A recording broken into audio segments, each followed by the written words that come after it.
moteur peut tomber en panne au moment du décollage, l'avion va être capable de décoller. Il va pas s'écraser parce qu'il manque un moteur. En général, il va faire demi-tour, il va venir se reposer, il va pas quand même prendre le risque de faire le vol complet. Mais s'il manque un moteur, si un moteur tombe en panne, l'avion peut voler sans problème. Il y a une réglementation qui impose que tous les avions qui volent à plus d'1 heure d'un aéroport soient capables de rejoindre un autre aéroport avec un seul moteur.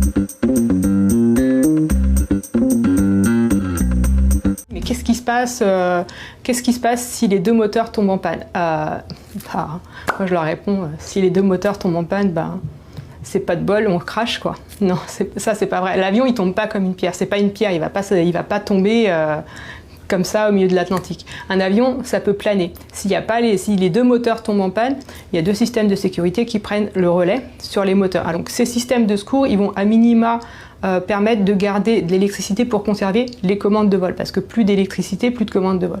Donc il y a 2 systèmes de sécurité. Dont une petite éolienne, c'est vraiment le système qui arrive en dernier recours. Et ça, par exemple, il y a eu un cas en 2001, un vol Air Transat qui reliait Toronto à Lisbonne. L'avion a fait, avec un Airbus A330, il a fait 21 minutes de vol plané et il a pu se poser dans l'archipel des Açores.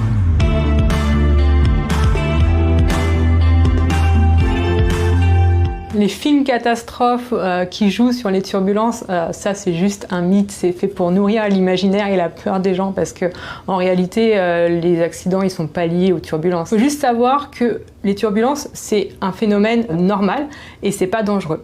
L'air c'est un fluide gazeux mais c'est comme par exemple l'eau, dans l'eau il y a des courants forts, plus ou moins forts. Donc par exemple l'air chaud monte et l'air froid descend. Donc quand on est dans une turbulence, on va descendre un petit peu parce qu'on va être dans un courant descendant, mais on va forcément sortir de ce courant descendant, on va pas tomber. Il n'y a pas de trou d'air, ça, le trou d'air c'est un mauvais terme, ça n'existe pas. Comme dans l'eau, on va pas imaginer un trou dans l'eau, dans l'air c'est pareil, il n'y a pas de trou d'air.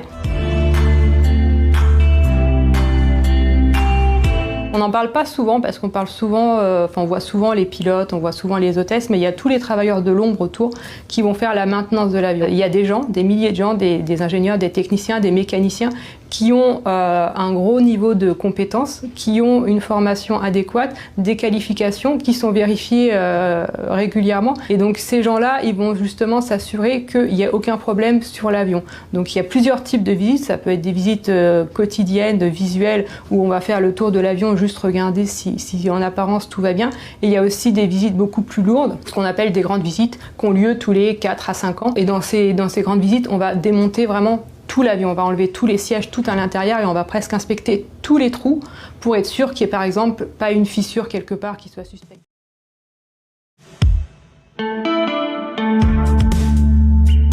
En 2019, il y a eu 46,8 millions de vols et ça a transporté 4,5 milliards de passagers. Sur ces 46,8 millions de vols, il y a eu 8 accidents mortels, donc 240 morts. Ce qui fait qu'on a une chance sur presque 19 millions de mourir dans un accident d'avion. À titre comparatif, le moustique tue chaque année 800 000 personnes. Quand ça arrive, malheureusement, on en parle beaucoup parce que c'est suffisamment rare pour que justement on pointe le doigt dessus. On est proche du risque zéro parce qu'en fait on est au risque zéro dans tous les scénarios qu'on a envisagés, sauf que quand il y a un accident, en général, c'est ce qu'on appelle le théorème des plaques de Wilson. C'est en fait une succession d'événements improbables qui, mis bout à bout, vont conduire à un crash. Et ça, c'est pas, en général, c'est quelque chose, voilà, avec une probabilité vraiment très très faible.